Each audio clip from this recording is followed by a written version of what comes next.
Let me ask you something. What if you could make millions of dollars without robbing a bank, without hacking a system, without even breaking into anything? What if all you needed was a pen, some paperwork, and absolutely zero guilt? That's exactly what happened in one of the most audacious insurance fraud cases in American history. A case where one man, or in some cases an entire network of people, looked at the system, studied it, and then milked it for everything it was worth. And the scariest part? They almost got away with it. Welcome to the VaultBreak Chronicles. Let's get into it. Now, before we get into the details, let me give you a quick picture of how insurance fraud actually works. Because most people think fraud means some guy faking a car accident. Small scale, petty stuff. But what we're talking about today is different. This is organized, calculated, executed over years, and it cost insurance companies, bows, and ultimately everyday American taxpayers hundreds of millions of dollars.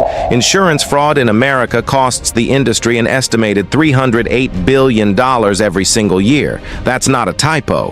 $308 billion. And a huge chunk of that doesn't come from small individual cases.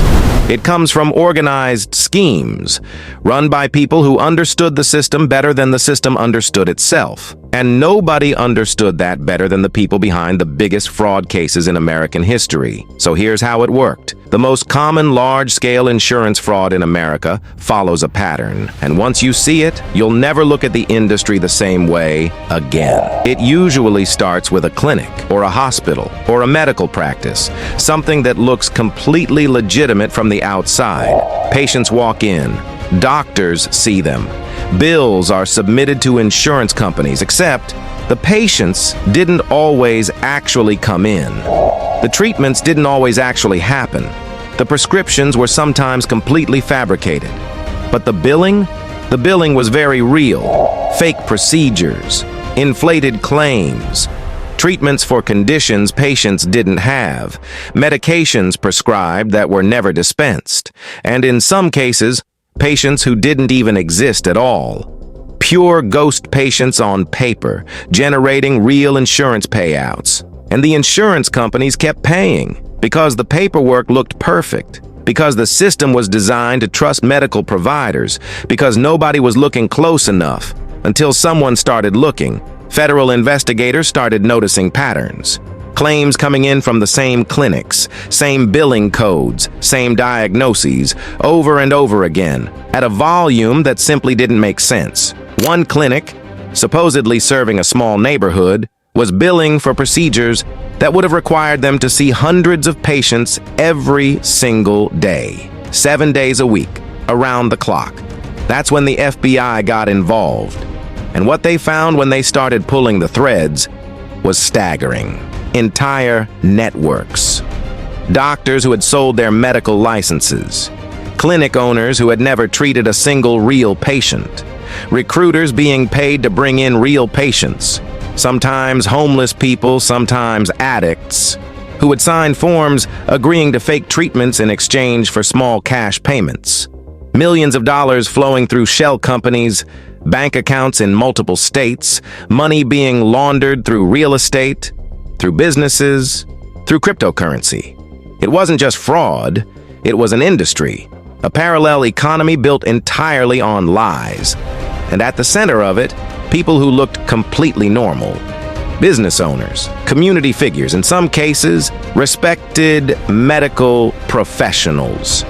Here's the thing about a scheme this big.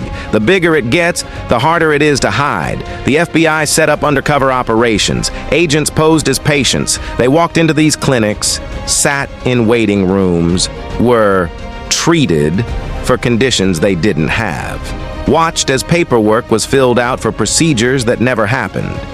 And they recorded everything. Wiretaps, surveillance, financial forensics. The government built cases that were airtight. When the arrests started, they came fast, and they came in waves. In some of the biggest healthcare fraud takedowns in U.S. history, the FBI arrested dozens of people in a single day. Doctors, clinic owners, recruiters, billing specialists, people at every level of the operation. One of the most notable cases involved a fraud network operating across multiple states, Florida, Texas, California, that had billed insurance companies and Medicare for over $1 billion in fraudulent claims. $1 billion. And these weren't masterminds operating from secret locations.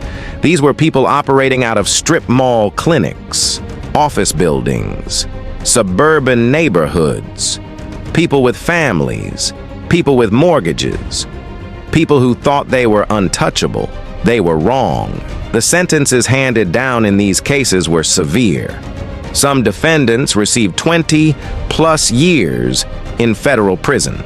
Millions in assets were seized. Houses, cars, bank accounts, businesses, everything built on fraud money was taken back. But here's what's sobering. Even after all the arrests, even after all the convictions, insurance fraud in America didn't stop. It evolved. It moved to new states, new specialties, new schemes, because the incentive is still there. The system still has gaps, and there are still people out there right now looking at those gaps and figuring out how to exploit them.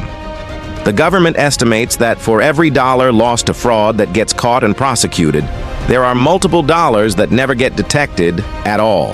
Think about that. So what does this tell us? It tells us that the most dangerous crimes aren't always the ones committed in the dark.